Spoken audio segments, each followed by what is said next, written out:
অভিনেতা ও গায়ক তাহসানের বিবাহের খবর সামনে আসতেই বরিশালে তোলপাড় শুরু হয়েছে। তাহসানের স্ত্রী রোজা রহমানের বাবা পানামা ফারুকের বিষয়টি সামনে আসার পরপরই সামাজিক যোগাযোগ মাধ্যমে আলোচনা ও সমালোচনার ঝড় ওঠে। তবে এবার পিতার পরিচয় ছাপিয়ে আলোচনায় এসেছে রোজার সাবেক প্রেমিকের বিষয়টি। একাধিক সূত্র নিশ্চিত করেছে দীর্ঘ ৯ বছর যাবৎ বরিশালের এক যুবকের সাথে প্রেমের সম্পর্কে ছিলেন মেকআপ আর্টিস্ট রোজা। এমনকি রোজার জীবনের সকল উত্থান ও পতনের সঙ্গীও ছিলেন ওই যুবক। এছাড়াও রোজাকে সোশ্যাল মিডিয়ায় পরিচিত করে তোলার পাশাপাশি আমেরিকায় নেয়া পর্যন্ত সকল বিষয়ে অগ্রণী ভূমিকা রেখেছেন তিনি। আমাকে তো ভাই ৯ বছরের টাকা দিয়ে চলে গেছে। তার বিদেশ যাওয়ার সময় 15 লাখ টাকার মতো আমার কাছ থেকে নেওয়া হয়েছে। 1 মাস আগেও ফোন দিয়ে আমার সাথে সব প্যাচ আপ করতে চাইছে। ব্রেকআপের রিজনও তাহসানই ছিল, স্ক্রিন থেকেই ছিল রিলেশনশিপটা।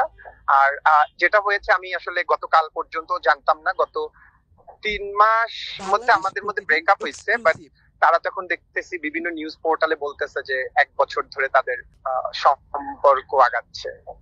সো মানে আমি জানি না আসলে এটা সত্য কতটুকু মিথ্যা কতটুকু, বাট আমাদের সাথে 3 মাসে 3.5 মাসের মতো হয়েছে ব্রেকআপ হয়েছে। মানে ব্রেকআপের রিজনও তাহসানই ছিল। যেটা সত্য সেটাকে তো আমি ঢাকতেও পারবো না মিথ্যা দিয়ে। আপনাদের মধ্যে সম্পর্কটা কতটা ডিপ ছিল?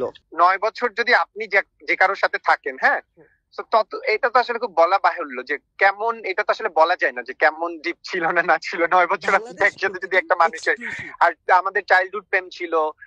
So you know very well, childhood প্রেম থেকে শুরু করে ওর ক্যারিয়ারে আজকে এই জায়গাতে আসছে, সেখান থেকে শুরু করে ইউএসএ তে গেছে, সেখানেও আমার একটা কন্ট্রিবিউশন ছিল। তো সবকিছু মিলিয়ে এটা তো আসলে ভাই মানে এইভাবে তো আসলে বলা যাবে না। আপনিও যদি আপনি নিশ্চয়ই, আমি জানি না বিবাহিত না অবিবাহিত। এ বিষয়ে রোজার প্রেমিকের সাথে যোগাযোগ করলে তিনি জানান, অভিনেতা তাহসানের সাথে তার প্রেমিকার রোজার পরিচয়ও তিনিই করিয়ে দিয়েছিলেন। এছাড়াও রোজা মেকআপ আর্টিস্ট হিসেবে যেই ডিগ্রি অর্জন করেছেন বলে সামাজিক যোগাযোগ মাধ্যমে প্রচার হচ্ছে, সেটিও ভুয়া বলে জানিয়েছেন তার প্রেমিক। আপনি যদি জানেন যে আপনার সাথে একটা চিট করা হয়েছে, হ্যাঁ, তো সেই জিনিসটা হচ্ছে 9 বছরের আজকে তার ক্যারিয়ারের পেছনে বলেন, ইনভেস্টমেন্ট বলেন, সবকিছুতে। তো যখন আমি সাডেনলি শুনছি তখন ব্যথিত হইছি।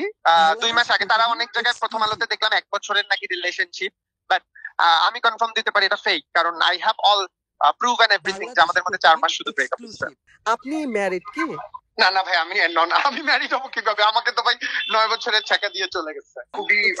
খুবই দুরান্দার একজন নারী, আমি তার সম্পর্কে বাজে কথা বলতে চাই না। এবং আরেকটা জিনিস আপনাকে বলে দিই, তারা ফলাও করে প্রচার করছে যে নিউ ইয়র্কের কি বলে ম্যানহাটন নাকি জানি, সরি নিউ ইয়র্কের না ম্যানহাটন না, নিউ ইয়র্ক ইউনিভার্সিটি থেকে সে কসমেটোলজির উপর ডিগ্রি লাভ করেছে। হ্যাঁ, আমি আপনাকে আজকে এই জিনিসটা বলি, আপনি তো একজন সাংবাদিক, আমি নিজেও পড়াশোনা করেছি সাংবাদিকতা বিভাগে, আপনি একটু অনুসন্ধানী করে নিবেন।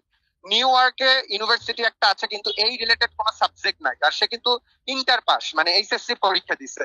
সো এই বাংলাদেশের এইচএসসি পরীক্ষা দিয়ে ওই জায়গায় ইউনিভার্সিটিতে ভর্তি হওয়া সম্ভব না। হ্যাঁ, সো এই মিথ্যাচারটা কিন্তু করে যাচ্ছে। সো আপনি আমাকে একটু দেখান, আমি ওই ওয়েবসাইট সহ পাঠাইছি, এই সাবজেক্টই তো নাই নিউ ইয়র্ক ইউনিভার্সিটিতে। এরকম কোন সাবজেক্ট থাকে নাকি কসমেটোলজির উপর এই আন্ডারগ্রেড? আর আপনি ইন্টার পাস করে গিয়ে এমনও তো হতে পারে যে আপনি লাস্ট যখন জেনেছেন তারপরে ইনক্লুড হয়েছে সাবজেক্টটা, এমন তো হতে পারে। ভাই আমি তো আজকে জেনেছি, আমার সাথে তো ভাই আমার সাথে তো তার 4-3 মাস ধরে কমিউনিকেশন অফ। হ্যাঁ, উল্লেখ্য, তাহসানের সদ্য বিবাহিত স্ত্রী রোজার বাবা ছিলেন 90 পরবর্তী বরিশালের সন্ত্রাসীদের গডফাদার।